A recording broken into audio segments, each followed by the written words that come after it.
ادامه برنامه‌های رادیوی تاجیکستان.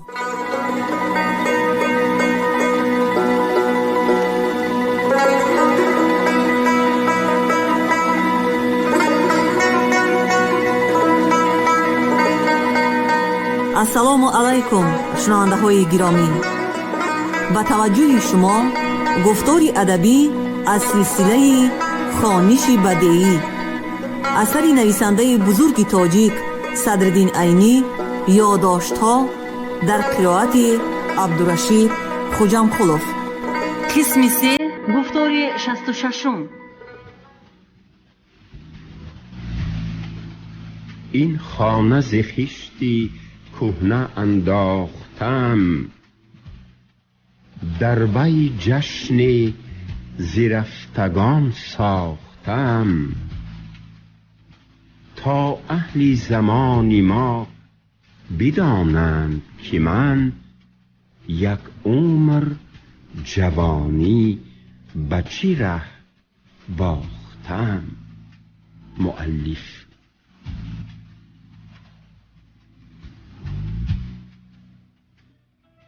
نور محمد 3 پسر داشت که کلان آنها تخمینا 30 ساله، میانش 25 ساله بوده.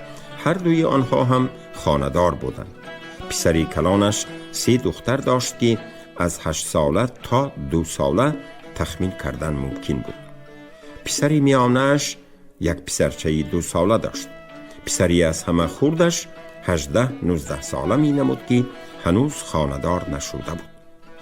اما همه فرزندان و نبیرگان نور محمد در پوشاک از خود او فرق نداشتند.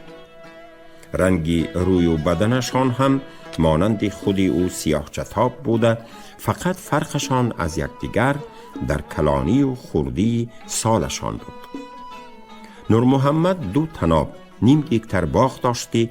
در یک طرف این باغ حولی بیرون و درونش بنا یافته بود و چنان که درهای مهمانخانه به طرف باغ گشاده می شدند، درهای نشست حولی درونش هم به طرف باغ گشاده می شدند. چنان که پسری خردش به من نشان داد، در بیرون باغ در کنار جوی دیشیخ 8 تناب زمین کارم هم داشت. از 4 پا یک گاوی جوشایی، یک جفت گاوی کاری و یک سر خر داشت. اعضای این عائله همه کاری و پرکار بوده. در همان شبهای کوتاه تابستان در تاریکی روز کلند، داس و بیلچه های سبزوات خشاوکنی را به دستها گرفته به کشتزار می رفتند.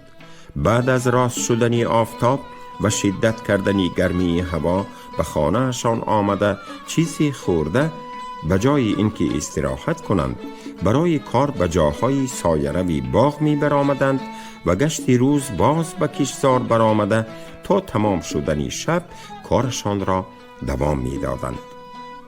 پسر کلان نور محمد که جفتران بود، در ساعتهای 10 شب گاوها را جفت بسته به کار می رفت و برابری برآمدن آفتاب جفترانی را تمام کرده آمده، بعد از خوراک به جای خوابیدن باز به کاری کلند یا داست می برآمد و فقط به کاری گشتی روزی نبرآمده تا وقتی جفترانی می خوابید. پسری خردش بیشترین باخر به شهر میوه و سبزوات می کشاند که هر روز 3-4 بار رفته می آمد. زمین‌های کنار جوی دیشیخ و از جمله زمین‌های نور محمد ملک هور بودند که از آنها به پادشاهی اندازی زمین مالیات نمی دادند. خراجات زمین تنها حشری جوی، شهر رود، دوآبه و حشری قلعه شهر بود که این خراجات به آن زمین‌های آبشاری حاصل خیز آنقدر گرانی نمی کرد. با وجود این اعضای عائله این خاندان همگی بی پوشاک یا بد پوشاک و پای برهنه بوده، یگان طعامی گرمی گوشتدار خوردنشان هم معلوم نبود. آنها فقط با شیر و جرقات، با خوراک‌های شیری که از گاوی خودشان حاصل می‌شد و با نان که از دهقانیشان می‌روید قناعت می‌کردند. من گمان می‌کردم که شاید نور محمد و فرزندان او خسیسی گذرا باشند که فایده ای از دهقانی یافته اشان را نخورده نپوشیده ذخیره می کرده باشند. بعضی حرکت‌های اعضاهای آن عائله این فکری مرا نادرست می برآوردند. چنانچه هر کدام اعضای این عائله که در وقت طعام خوری ما به نظر نماید، هرچند بازاری و زوری التماس نموده به طعام دعوت کنیم هم نمی آمد و سلامت باشید، ذوق کنید، نوش جانتان شود، من حاضر خوراک خوردم گویان عذر گفته می رفت. هرگاه که ما آشی پلو پزیم، یک کاسه آش را پر کرده به حولی درونش می دادیم. البته ما از وی زیادتر داده نمی توانستیم. لیکن من اعضاهای این عائله کلان این یک کاسه را در بین خود چگونه تقسیم می کرده باشند گفته خود به خود خجالت می کشیدم. روزی رگی کنجکاویم دست دادم، از نبیره 5 ساله نور محمد پرسیدم: از آشی پلوی من برده دادگی به تو هم دادن می؟ ها گفت دخترچه. به آی توتید و به اوکیت هم دادن می؟ به این سوال من دخترچه جوابی داد که دیگر به پرسکاو کردن احتیاجی من نماند. کلانها نخوردند. بابام همه اش را به من، به آی توتیم، به اوکیم و اکرم پسرچه پسری میانه نور محمد خوراند گفت. انا همه این کارها خسیس نبودن نور محمد و اعضای عائله او را، هم به بچگان خردسال مهربان بودن آنها را نشان میداد.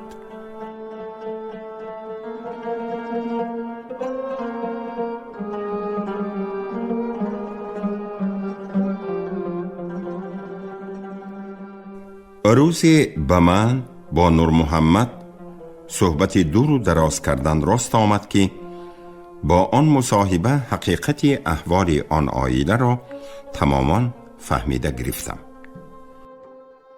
یک پگاهانی نور محمد با همان جامه کاریش از حولی برآمده رفت و روزانه نه در باغ و نه در کشتزار هیچ ننمود.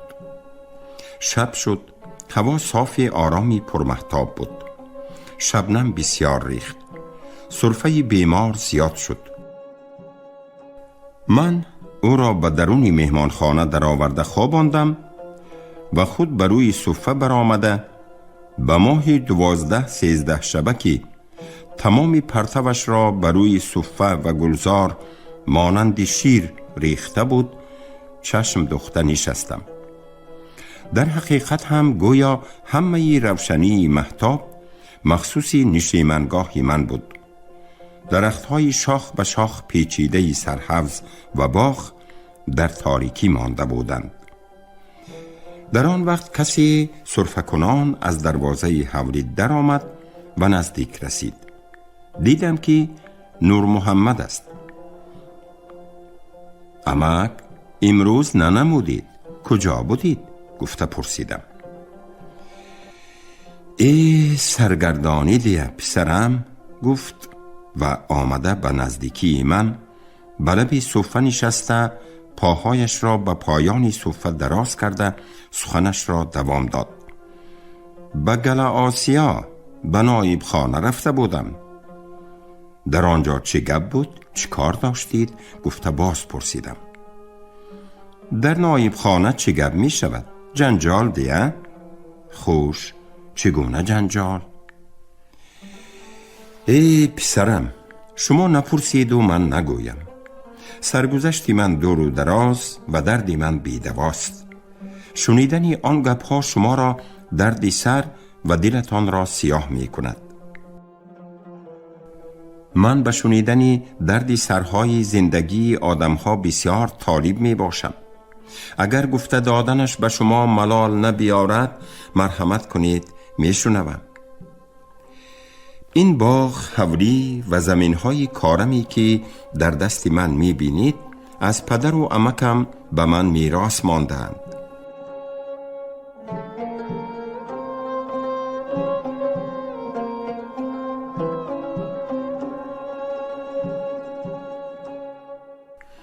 پدرم و عمکم هر دو هم دیوکار بودند. آنها از کار کردن مانده نمی شدند. من هم در پهلوی آنها در آمده کار می کردم، لیکن وقت خوشی هم می کردم. با ملا بچه های شوخ و این مخدوم های بزمی بخارا هم آشنا شدم. پدری این مخدومی شما به طرف بیماری که در خانه خوابیده بود اشاره کرده همان وقتها با من جوره شده بودند. آن کس یک مخدومی بزمی بودند.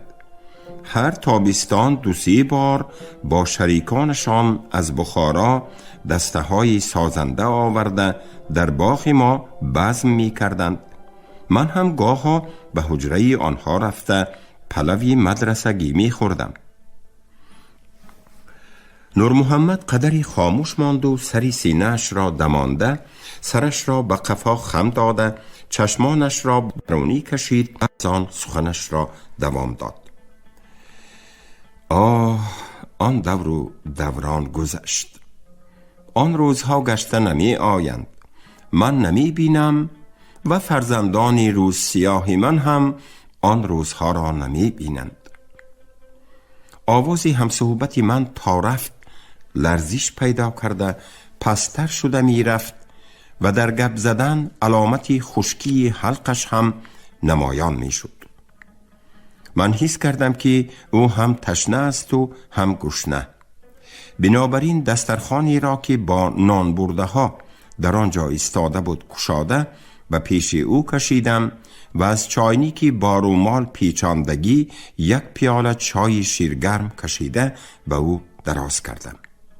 او 2-3 لقمه نان خورده چای را نوشیده باز به گپ در آمد.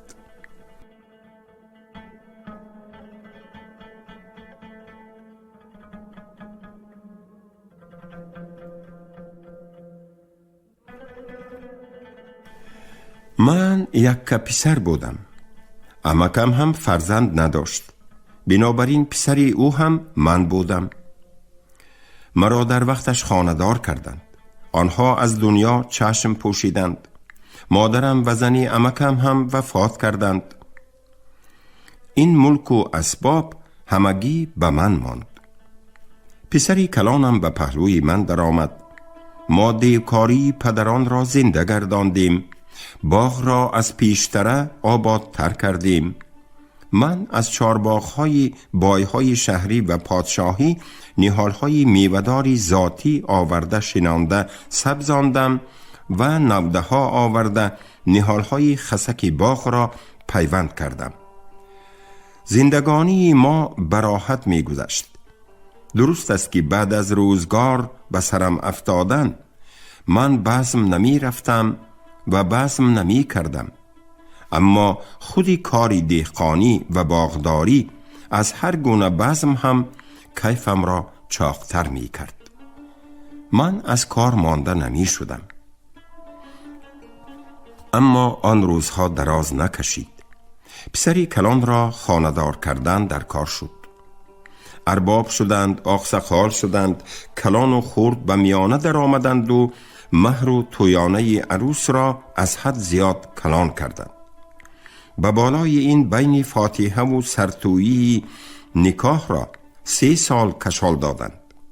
در مدت این 3 سال هر عید و سیری که می آمد در برد و آورد به خانه عروس از من برابری آن خرجی که پدرم به خانداری من صرف کرده بود پول خرج می شد. از من در آن توی 10,000 تنگه پول رفت که 3,000 تنگه آن قرض بود. قرض من از یک فایده خوری گل آسیایی بود. به 3,000 تنگه هر ماه 75 تنگه فایده می دادم.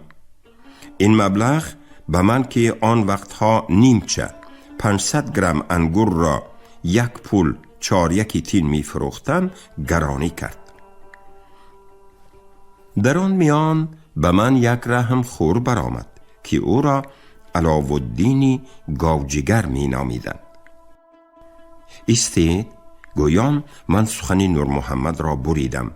این علاوالدین گاوجگر همان کس نیست که در شهر چای فروشی می کند؟ خودی همان کس است که در پیش مدرسه مخدومان شما دکانچه‌ای دارد.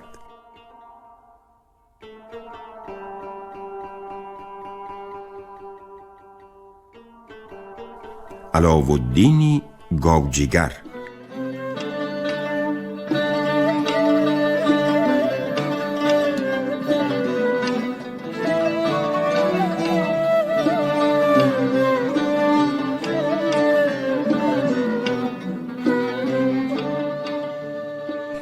در حقیقت من علاوالدین گاوجگر را می شناختم.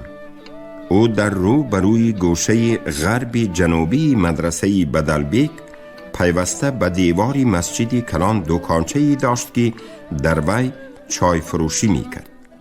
دکانچه‌اش بسیار تنگ و به دیواری مسجد چسبیدگی بود که خودش در آنجا به زور جایگیر می شد و به بالای سرش تا شیفتی دکان از تخته یک قطار رفچه ها بستگی بود که در آنها چایهای نیمچگی کاغذ پیچ را چینده می ماند. او یک آدمی قد پستی فربیه غلچه بود. رویش سفید، چشمانش تنگی کبودتاب و ریشش ملمانندی کم که فقط نوگی منهش را پوشانده می ایستاد. هر کس که به پیش او به طرز آشنایی یا برای کاری آید به پیش دکان راست ایستاده گپ زنان می کرد. درستش گپ‌های هیچ تمام ناشدنی صاحبی دکان را می شنید. علاوالدین به آینده یک پیاله چای داده گپ سر می کرد. آوازی او باریک و جرنگاسی بود و کلمه ها را از دهانش برا ولی چنان تیز می برآورد که شنونده برای از پیش او رفتن مجال نمی یافت. و هیچگاه به پولی نقد نمی فروخت و از این نیمچه 500 گرم کم هم نمی فروخت. هر وقت که در رفچه ها چای کم ماند دکانش را نبسته به همسایش استای ریختگر تعیین می کرد که هر کس آید تا آمدن من ایستد، من زود می آیم و یک خلطه وسیع صوف را گرفته می دوید و بعد از چند دقیقه آن را از چایهای در کاغذها نیمچگی بسته شده پر کرده گرفته می آورد و به آدمی که به دستش افتد به گپ می در آمد.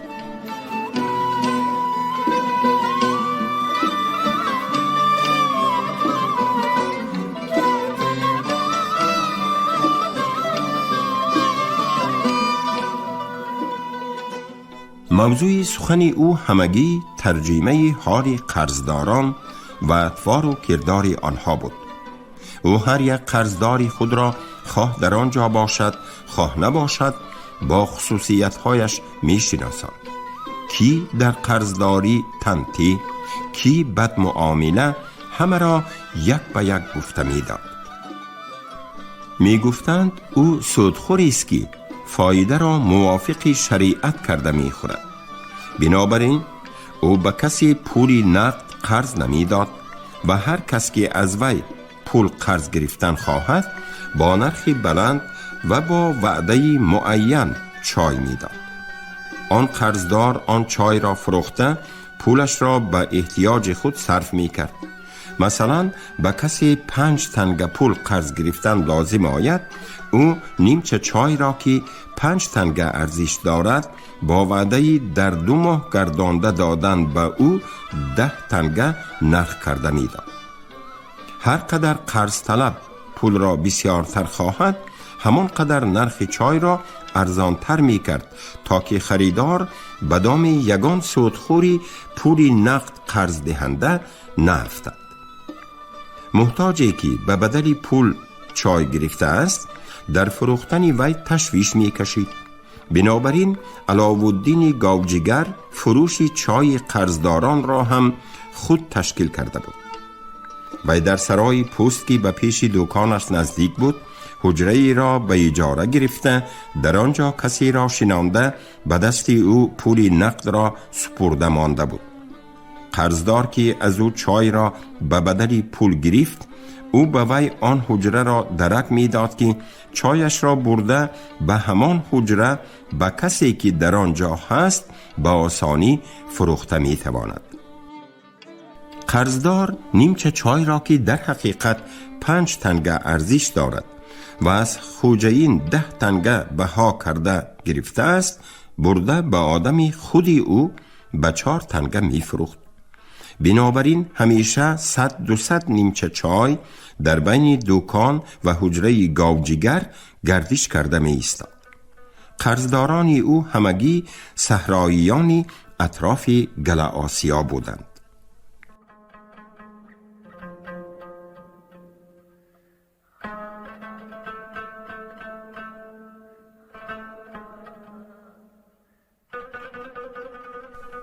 جای تولد و باششگاه علاوالدین دیهه یپلاق بود که به دیشیخ نزدیک است.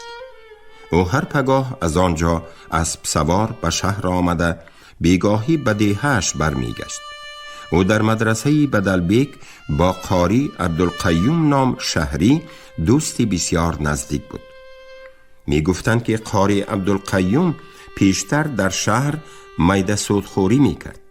بعد از آن که با کدام مناسبت باشد با علاوالدین شناس شد، به او تکلیف کرد که پولهای او را به صحرا برده در میانه دهقانان محتاج چلاند بسیار می شود و خودش هم از یک لبش می خورد. علاوالدین آن وقت دیندار و سودخوری به شریعت راست نمی آید گفته این تکلیف را رد کرد.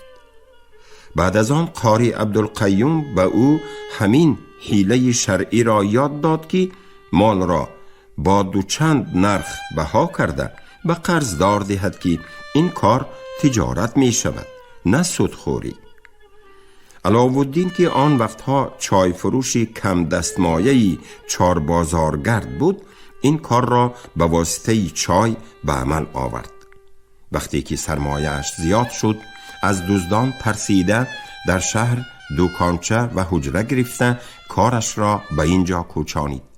همه چیزی پربها و پولی نقدش را در همان حجره گذاشت و در آن حجره کسی را پاسبان کرد که وی در خریدن چایهایی به قرضداران بها کرده داده شده به او گماشتگی هم می کرد. علاوالدین با قاری عبدالقیوم شریک دولت شده هر دو دوستی بسیار نزدیک گردیدند.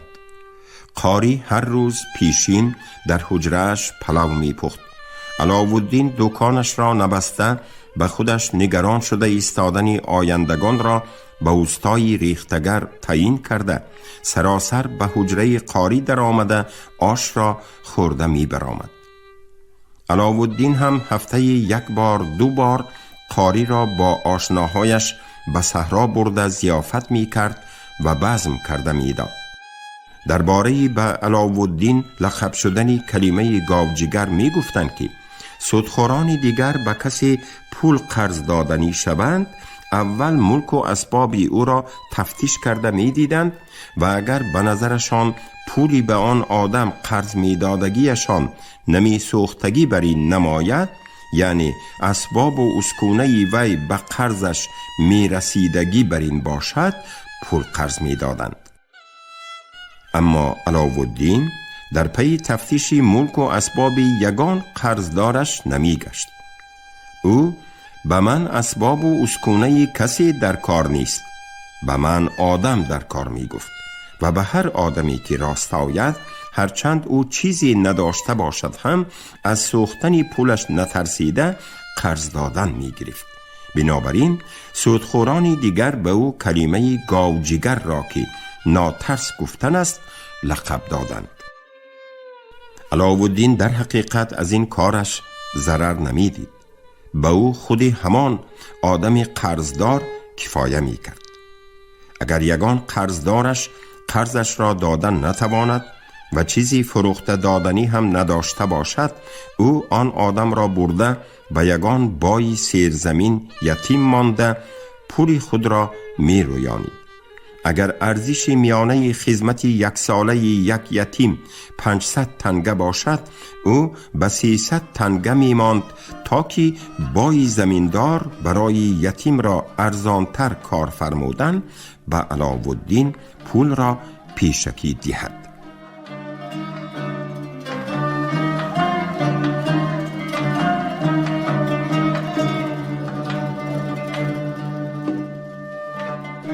نور محمد سخنش را از جمله بریده شدهش گرفته دوام داد. علاوالدین گاوجگر به من رحم خوری کرده گفت که من شنیدم شما هر سال به 3000 تنگه قرض 1200 تنگه فایده می داده اید. این به حال شما جبر است، ظلم است و ناانصافی است. من می خواهم که به شما 3000 تنگه یافته داده شما را از قرض خلاص کنم، لیکن من به آن پول از شما فایده نمی گیرم، چون که از روی شریعت فایده خورنده هم فایده دهنده هم در آتش دوزخ می سوزند. فقط شما زمین هاتان را به من حاصل گرو می کنید و من حاصلی هر ساله آنها را به خودی شما هر سالی به 1000 تنگه می فروشم. در این صورت شما هر سال به جای 1200 1000 می دهید که 200 تنگه به فایده شما می ماند. هم کاری من هم کاری شما به شریعت آراسته شده، هر دویمان از آتش دوزخ خلاص می شویم. نه سیخ می سوزد نه کباب. فقط شما به من یک نیکی کردنتان در کار است. می دانید که من دیخانی ندارم. وقتی میوه و ترخوری مرا ضیافت کنید، گاها به اسبم جو بیده دهید. من که باغ ندارم، اگر مهمانی شهری آمده ماند به باغ شما بیارم، شما مهمان را با پیشانه کشاده قبول کنید. البته خرج مهمانداری از خودم می شود.